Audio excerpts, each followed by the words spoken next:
tardes. Vamos a empezar el día de hoy con la sesión Barreras para la nutrición en el paciente pediátrico en estado grave. Yo soy el doctor Aaron Rodríguez, soy intensivista pediatra y actualmente laboro en el Hospital UMAE 34 de cardiología. Como médico externo, soy profesor de tanto de terapia intensiva pediátrica en el Muguerza Alta Especialidad y coordino también tesis en Muguerza y en cardiología 34. Vamos a hablar ahora sobre las barreras para la nutrición en el paciente pediátrico.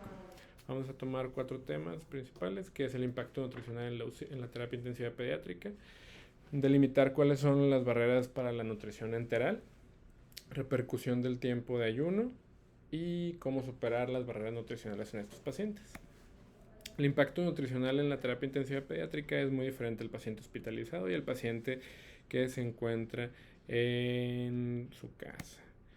¿Por qué? Vamos a delimitar primero la antropometría. La antropometría en estos pacientes de terapia intensiva pediátrica no va a ser un instrumento, un gold standard o el mejor instrumento para medición. Se ha intentado con peso, estatura, peso para la edad, peso para la talla, la medición del perímetro y la circunferencia del brazo, el pliegue tricipital, la circunferencia de la cabeza, pero como sabemos todas estas medidas antropométricas van a variar de acuerdo a la patología, el edema, la sobrecarga de líquidos, lesiones, procedimientos quirúrgicos o también la movilización del paciente. Entonces, como tal, no existe un método o un instrumento de tamizaje nutricional específico. La mayoría de los estudios usan el peso seco, el peso prequirúrgico o previo al ingreso para manejar la mayoría de sus protocolos nutricionales. La etiología, pues bueno, van a estar relacionados a la patología de base, si es una patología aguda, una patología crónica, pero los principales puntos va a ser la disminución de los ingresos nutricionales, como estados de anorexia, hiporexia, caquexia, intolerancia, tanto intolerancia digestiva como también iatrógena por la falta de inicio de la nutrición enteral temprana en estos pacientes. De las alteraciones metabólicas principales que vamos a tener van a ser las relacionadas a la inflamación, que esto va a producir una mala absorción generalizada, pérdida o un mayor catabolismo y un hipoanabolismo, llegando a la desnutrición o el estado nutricional bajo, los cuales vamos a tener en general los 3 puntos, que es un poco ingesta de requerimientos, un desbalance energético proteico y un déficit de macronutrientes. ¿Cuáles son los pronósticos o los estragos tanto de estos pacientes? Va a ser la pérdida de la masa muscular, principalmente diafragmática y torácica, que nos va a producir fallas a la extubación, lesiones musculares y lesiones diafragmáticas. Vamos a tener también falla o de retraso en el cierre de heridas y también en las fístulas intestinales, aumento en sus gastos y también en fugas de torácicas, abdominales. De igual manera vamos a tener deterioro neurológico a corto, mediano y largo plazo, disfunciones inmunológicas, tanto dentro de la terapia intensiva y en el corto plazo, infecciones tempranas, y esto a su vez va a aumentar la estancia intrahospitalaria. ¿Cuál es la diferencia entre el paciente que entra con alguna alteración, tanto obesidad versus desnutrición? Bueno, son pacientes que aún y aunque vemos que tienen estos trastornos, son pacientes que tienen un estado proinflamatorio previo a la lesión inicial, entonces son pacientes con mucho mayor riesgo de desnutrición o malnutrición intrahospitalaria, principalmente la terapia intensiva.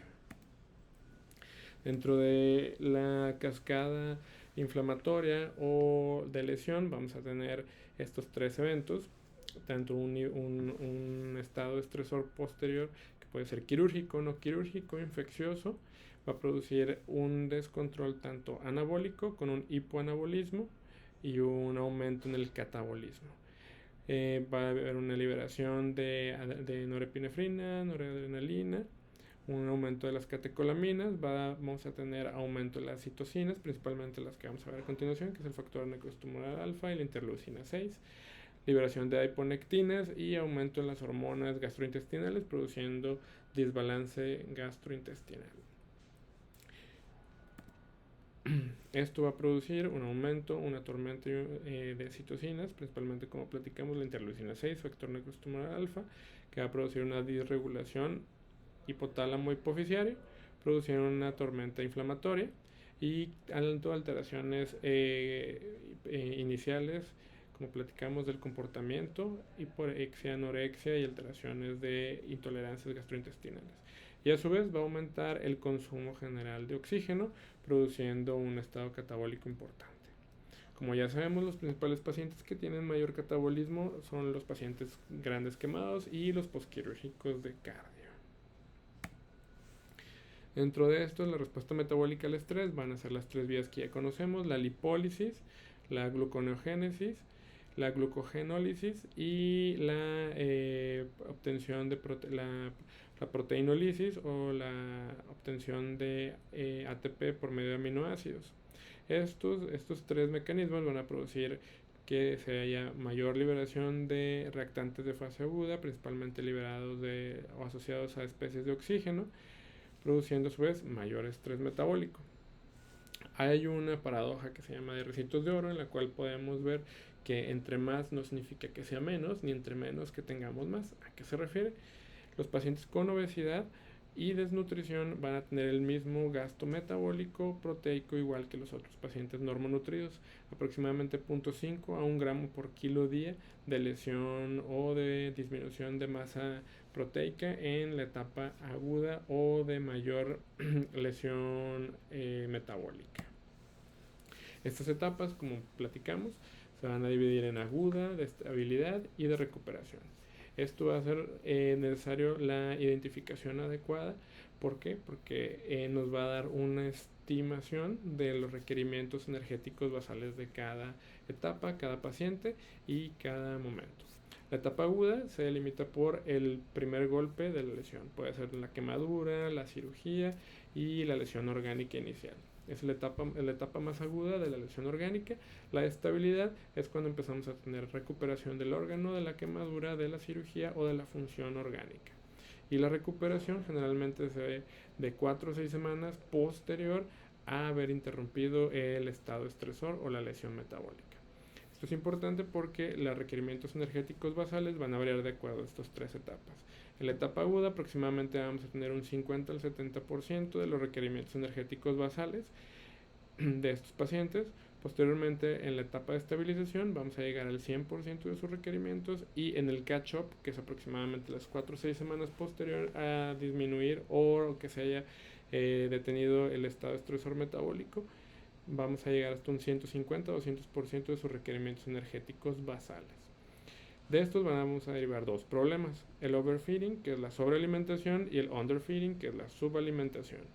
De las patologías principales que vemos en la terapia intensiva pediátrica, podemos dividirlos en 5 grupos, de los cuales el principal problema de los pacientes postquirúrgicos de cardio o gran quemados es la subalimentación, pero es que los pacientes hemato-oncológicos, cirugías no cardíacas o sepsis es la sobrealimentación, de acuerdo a el nivel diferente de estrés metabólico de cada uno.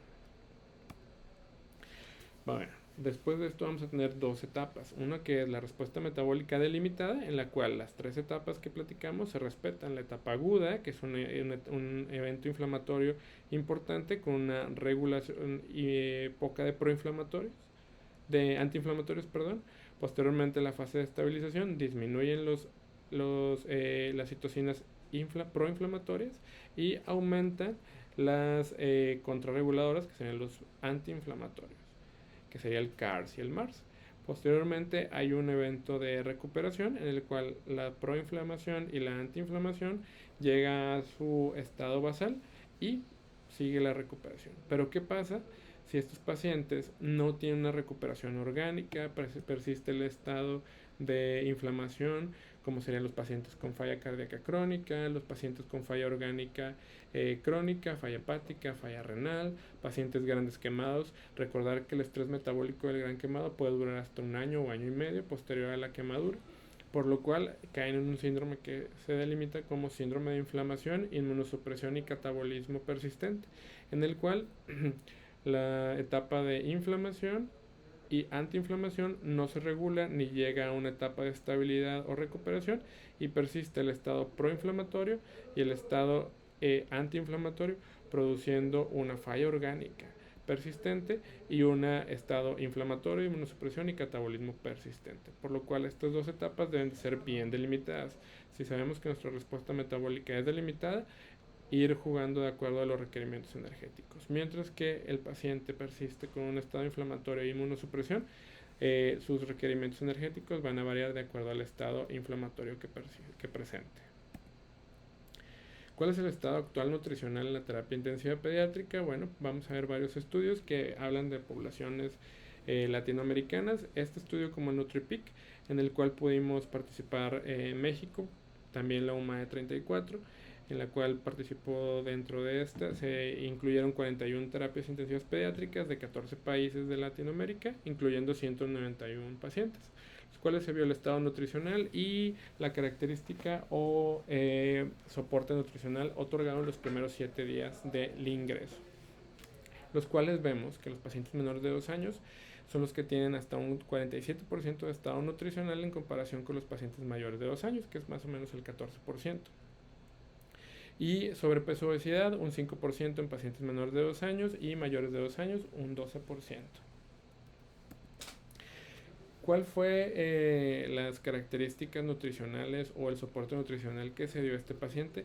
De acuerdo a las indicaciones que tuvieron y basados en el Scofield, el aporte energético durante los primeros 7 días del ingreso de estos pacientes fue hasta un 117% de su gasto energético basal o metas calóricas para estos pacientes, mientras que el aporte proteico fue de 1.5 gramos por kilo, más o menos llegando al 99% de las metas nutricionales. ¿Esto qué quiere decir? Quiere decir que sacamos un 10, quiere decir que tuvimos un adecuado aporte nutricional, no necesariamente. Tenemos que tomar en cuenta lo que se llama relación indicación-aplicación. Esta relación indicación-aplicación habla lo que usted deja indicado versus lo que en realidad se está aplicando. En hospitales grandes como el Texas Children, como el Boston Johns Hopkins, habla de una relación indicación-aplicación de un 30 o un 20%. O sea, ¿a qué se refiere? Que usted aplica deja una indicación de 58 kilocalorías por kilo día, pero en realidad lo que se llega a aplicar en los pacientes es un 20-30% que en realidad está utilizando. ¿Cuáles son las barreras que encontraron? 1, falta de insumos. 2, falta de colocación adecuada de la sonda nasogástrica o orogástrica. Y tercera, la intolerancia, que son las barreras que vamos a ver a continuación. Entonces, ve la lectura general de este estudio. Claro que es muy favorable, claro que tenemos ya la repercusión, la noción de que tenemos que alimentar tanto en calorías y en proteínas a nuestros pacientes, pero tenemos que saber la relación indicación-aplicación de nuestros centros, ya que en centros grandes, como ya lo platicamos, hay desde un 20 hasta un 30% de falta de aplicación, de indicación-aplicación. Este estudio que realizamos aquí en la UMAE 34, que nos habla de las barreras enterales y tiempo de ayuno en los pacientes principalmente posquirúrgicos de cardio, se encontró, incluimos 178 pacientes, de los cuales el 64% fueron pacientes de 1 mes a 2 años, de los cuales, si tomamos en cuenta todos los, tanto neonatos y lactantes, es más o menos nuestro 75% de la población, de los cuales el 65% ya tenían un estado de desnutrición antes de llegar con nosotros, por lo cual los pone en una población aún mayor y con mayor riesgo de deterioro nutricional intra y postoperatorio. El tiempo de inicio de la vía enteral lo hicimos, fue a las 36 horas de iniciar la vía enteral. Las barreras para continuar la vía enteral que encontramos, la primera fue extubación, intubación, distensión, inestabilidad hemodinámica como tercera. Sorprendentemente, dentro de nuestra terapia posquirúrgica de cardio, la inestabilidad hemodinámica fue la tercera causa de suspensión de la nutrición enteral en un 11%. Pero en 44% de nuestras suspensiones fue en el entorno peri-intubación, peri-extubación. O sea, el momento que dejamos en ayuno al paciente para intubarlo de nuevo, para extubarlo o para realizar extubaciones programadas. ¿Qué encontramos aquí? Que el 46% de los pacientes presentaron algún evento de interrupción de la vía enteral. En este estudio que realizamos en Monterrey, también en el Mugarza de alta especialidad, medimos la repercusión de los eventos de ayuno de acuerdo a la mortalidad, en el cual vimos que el riesgo de incidencia acumulada para mortalidad por cada evento de ayuno subía 1.96 veces el riesgo de mortalidad en estos pacientes. En esta terapia, que es una terapia general, no es una terapia cardiovascular, vimos que las principales causas de barreras para iniciar la nutrición o para suspender la nutrición enteral fue vómitos, intolerancia, inestabilidad hemodinámica y distensión abdominal. Bueno, ya pintamos un escenario general de cuáles son las barreras, tanto en Latinoamérica y locales, de barreras nutricionales. Bueno, vamos a ver ahora las opciones. Dentro de las 5 causas más comunes que se ven en la literatura es el riesgo de la broncoaspiración, la extubación, el paciente demasiado grave, el paciente extremadamente grave, la gastroparesia y la dismotilidad intestinal. Bueno, ¿cuáles son los pacientes más graves? Pues son los pacientes que tenemos con mayor soporte, como serían los pacientes en ECMO, en terapia de sustitución renal o pacientes con multisoportes. Las guías de la ELSO nos hablan sobre estos pacientes. Recordar que un paciente que está en terapia de ECMO o terapia de sustitución renal generalmente tiene una mortalidad mayor al 80%, por lo cual podemos decir que es el paciente más grave que nos podamos enfrentar. Todos los pacientes que están en este tipo de soporte deben considerarse como riesgo alto nutricional. Ciertamente no hay tampoco un tamizaje adecuado para medir su tasa metabólica.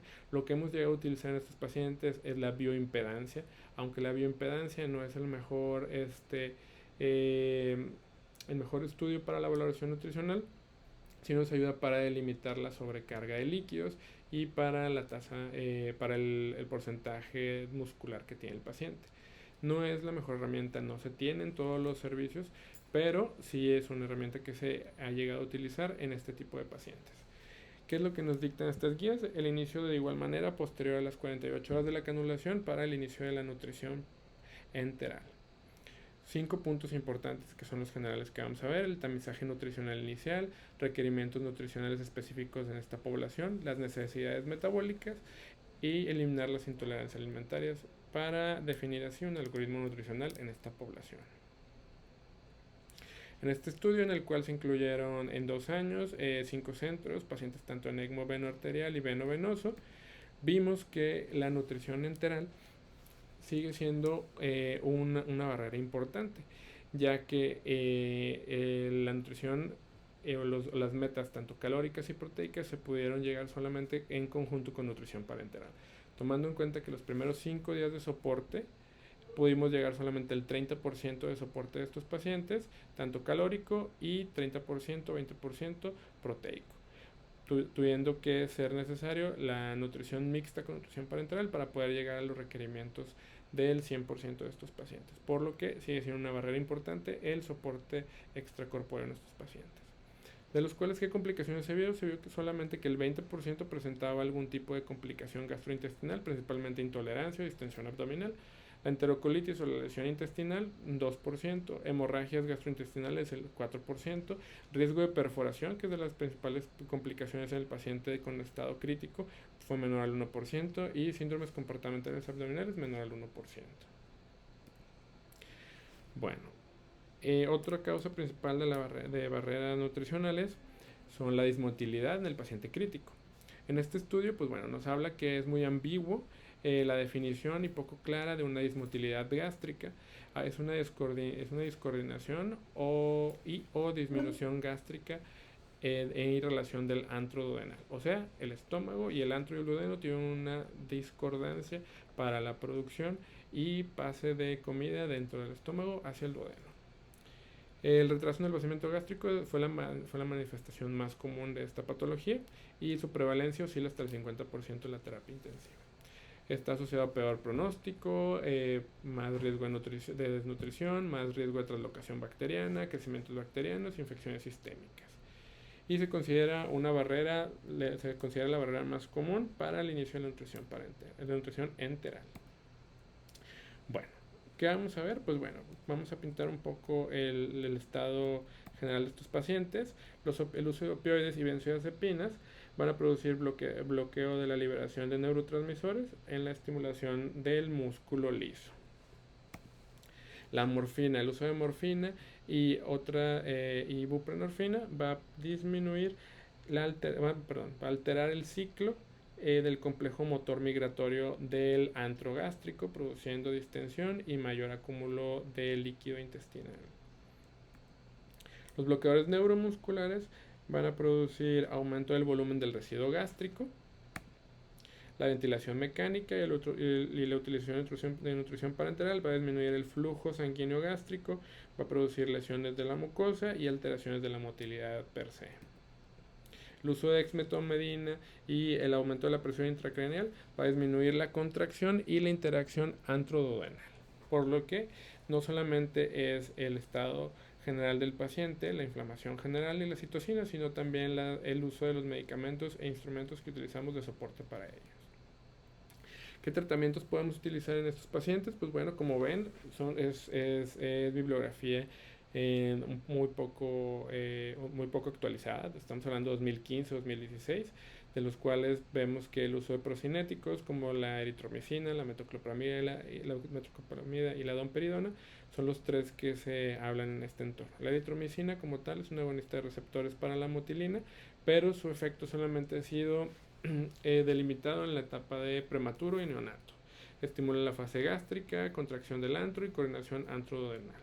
Mientras que la metoclopramida y la domperidona son antagonistas periféricos, la domperidona, y metoclopramida central y periféricos de dopamina.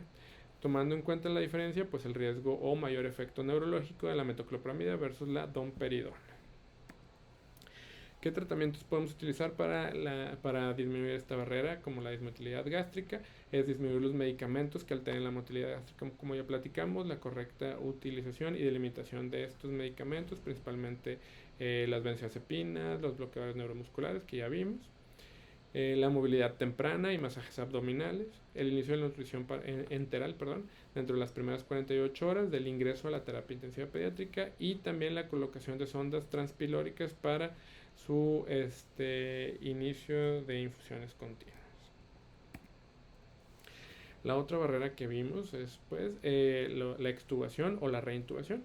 En este survey que se hizo en Europa se vieron 50 países de 122 terapias intensivas, en las cuales se vio que sí había un mayor riesgo de interrupción de la vía enteral en estos pacientes. El 40% de los lactantes tenían un ayuno de 4 horas previo a la extubación, y niños mayores de 2 años se suspendían la vía enteral 6 horas, por 6 horas el 40% y hasta un 30% por 4 horas, por lo cual daba un periextubación de 8 o hasta 10 horas solamente para realizar el retiro del tubo. El reinicio de la vía enteral no solamente era un problema específico, ya que teníamos que hasta el 78% de estos pacientes se les reiniciaba la vía enteral 5 horas después de la extubación. Entonces, tenemos 4 horas previas a la extubación, más un promedio de 5 horas posterior a la extubación. Eso hace una interrupción de la vía enteral solamente para el estado periextubación de unas 9 a 10 horas. El 49% de estos tratantes o de las terapias no tenían alguna guía específica, se basaban en guías de ayuno anestésico, que evidentemente no es en la población que nosotros manejamos, ya que estos son pacientes que son programados para un tipo de quirúrgico, no necesariamente para el entorno de terapia intensiva pediátrica. Y la herramienta que ellos tenían como para tener algo objetivo, que vamos a hablar un poco más a continuación, es el focus gástrico. Focus gástrico, el 50% de ellos no conocían la técnica y solamente el 4% de ellos tenían este instrumento para utilizar para decisiones de si iniciaban o no la comida. El focus gástrico es una herramienta que ya está bien delimitada por los adultos, por la terapia intensiva intensiva de adultos, con el protocolo GAUTS, en el cual vemos tres posiciones: la epigástrica, la transesplénica y la subcostal. En esto ellos delimitan un protocolo específico donde ven diámetro gástrico, presencia de volumen gástrico, peristalsis, contenido y flujo gástrico, y también el diámetro colónico. Esto lo dividen en 4 tipos de lesión, tanto lesión gástrica grado 1, grado 2, grado 3 y grado 4. y ellos a partir del grado 3 y 4 eran un ayuno definitivo, mientras que el 2 es relativo y el 1 pues no tiene indicación. Esto hace que sea un poco más objetiva el inicio y la suspensión de la vía enteral. Claro, hay muchas limitaciones en cuestión del área pediátrica, no hay estudios todavía que tengan protocolos específicos como estos. ¿Qué podemos nosotros delimitar? El volumen gástrico. Tenemos dos ventanas, que es la epigástrica y la subcostal, en la cual podemos utilizar tanto con transductores lineales y convexos la correcta localización del antro gástrico y poder ver si hay volumen intragástrico o no. Hay maniobras para medir el volumen gástrico y de acuerdo a esto la toma de decisiones. Si es un límite superior del volumen gástrico de 1.2 mililitros por kilo en ayuno, es un paciente muy probablemente con una dismotilidad gástrica y con un mal vaciamiento gástrico. ¿Cuál es la importancia de tener un protocolo ultrasonográfico? Pues bueno, lo que encontraron los adultos fue que la monitorización del área transversa del antro gástrico, el diámetro colónico y medir la frecuencia de peristalsis tuvo mayor efectividad objetiva para saber la función y recuperación del tracto gastrointestinal y predijo el flujo e inicio de la nutrición enteral. ¿Qué bibliografía tenemos nosotros en cuestión del focus gástrico pediátrico? Bueno, solamente tenemos 4 utilidades que son ya medibles y usadas actualmente. Es la medición del contenido gástrico, la identificación de objetos o contenido de cuerpos extraños en el estómago, la correcta colocación del tubo nasogástrico o orogástrico y el diagnóstico de hipertrofia pilórica. Por lo cual, pues bueno, de estas 4 cosas ya validadas dentro de la etapa pediátrica, bueno, tenemos el contenido gástrico y la correcta colocación del tubo nasogástrico, por lo cual pues puede ser una guía para romper la barrera de nutriciones enterales. Estas son las 2 tomas, subcostal y epigástrica, donde podemos ver un contenido gástrico y volumen gástrico específico y también el antro gástrico cerrado. Son principalmente las 2 opciones que tenemos nosotros de focus gástrico para la identificación de estos pacientes. ¿Qué herramientas tenemos para superar estas barreras? Pues bueno, establecer metas nutricionales individualizadas, crear protocolos institucionales, identificar las barreras de nuestro centro y disminuir episodios y tiempos de ayuno. Gracias.